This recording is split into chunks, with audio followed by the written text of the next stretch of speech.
नमस्कार दोस्तों, my tube for you में आपका बहुत बहुत स्वागत है। आज हम आपको लेकर चल रहे हैं काशी के प्रसिद्ध संकट मोचन हनुमान मंदिर, जो लगभग दुर्गा कुंड मंदिर से 1.5 किलोमीटर की दूरी पर स्थित है।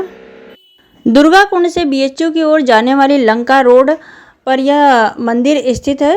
दोस्तों, यह मंदिर बहुत ही प्रसिद्ध है और ऐसा बताया जाता है कि इस मंदिर का निर्माण स्वयं गोस्वामी तुलसीदास जी ने करवाया था। इसकी निर्माण अवधि 1608 ईस्वी से लेकर 1611 ईस्वी के बीच मानी जाती है। ऐसी मान्यता है कि यहीं पे रामचरितमानस का कुछ अंश गोस्वामी तुलसीदास जी ने लिखा था।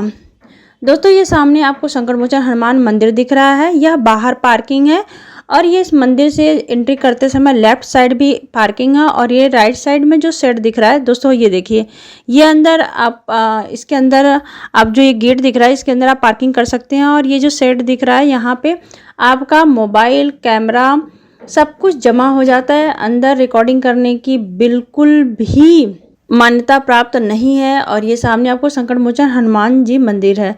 तो दोस्तों, अंदर कुछ भी ले जाना अलाउ नहीं है। तो दोस्तों, हम आपको दर्शन नहीं करा सकते, लेकिन यहाँ का इतिहास और एक रोचक जानकारी, जैसा कि आप थंबनेल में देख चुके हैं, वो हम आपको यहाँ देने जा रहे हैं। और दोस्तों, इसके बारे में हम एक बात और आपको बता दें कि काशी के विश्वनाथ मंदिर और अन्नपूर्णा माता मंदिर के बाद इस मंदिर की महत्वता है।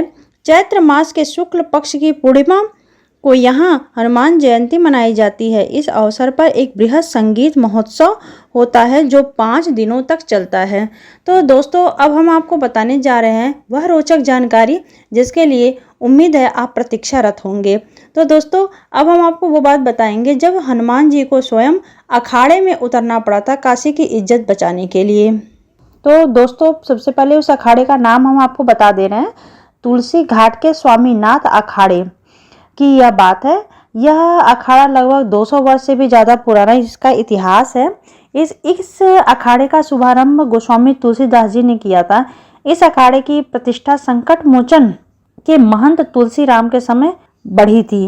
महंत तुलसी राम के एक पुत्र थे जिनका नाम था स्वामीनाथ। तो ये उस समय की बात है कि देश भर में एक प्रख्यात पहलवान थे राम मूर्ति। उन्होंने चुनौती दी थी जिसको महंत स्वामीनाथ ने स्वीकार कर लिया था। बच्चे के इस तरह के चुनौती को स्वीकार करने के कारण महंत तुलसी राम उस समय सर्वाधिक रूप से विचलित हुए जब उनके मासूम पुत्र ने पहलवान राम मूर्ति की चुनौती को स्वीकार किया। कुश्ती होने के 24 घंटे पूर्व तुलसी राम संकट मोचन हनुमान जी की मूर्ति के सामने खड़े हो गए। उनके गले में फांसी का फंदा, मन में प्रार्थना और दिमाग में दृढ़ निश्चय था कि यदि उनका पुत्र कुश्ती में हार गया तो वे अपने आप को फांसी लगा लेंगे। दोस्तों, उन्होंने भगवान संकट मोचन हनुमान जी महाराज से कहा कि यदि उनका पुत्र महंत स्वामीनाथ यदि कुश्ती में हार जाते हैं राम मूर्ति जी से तो वो फांसी लगा लेंगे। इस प्रकार से स्वामीनाथ ने भी 48 घंटे तक निरंतर हनुमान जी से अपनी जीत के लिए प्रार्थना की। कुश्ती के 2 दिन पहले से ही पूरा बनारस अपार उत्सुकता और चिंता से भरा था। हर एक के ओठ पर यही सवाल था, क्या बनारस का सम्मान बना रहेगा या अपमान में बदल जाएगा। कुश्ती के समय राम मूर्ति ने एक शेर की तरह अखाड़े की परिधि में प्रवेश किया तथा स्वामीनाथ दूसरे छोर पे एक दब्बू पहलवान के रूप में आगे आए। इससे सभी दर्शकों की सांस रुक गई। पल भर के लिए दोनों ने एक दूसरे को आजमाया। बस दूसरे ही पल महंत स्वामीनाथ उछले और राम मूर्ति उनकी पकड़ में थे। इस तरह स्वामीनाथ ने पल भर में कुश्ती जीत ली। वहां एकत्रित भारी भीड़ ने स्वामीनाथ की जय जयकार की और दंदनाते हुए आकर उन्हें फूल मालाओं से लाद दिया। बड़ी धूमधाम से विजयी स्वामीनाथ की शोभा यात्रा निकली। फिर क्या था, तुलसी राम ने गले का फंदा उतार दिया और कृतज्ञता से भाव विभोर होकर हनुमान जी के सामने फूट फूट कर रोने लगे। आज भी लोग कहते हैं कि उस दिन स्वामीनाथ ने नहीं बल्कि हनुमान जी ने कुश्ती जीती थी। ऐसी कृपा है हनुमान जी की अपने भक्तों पे।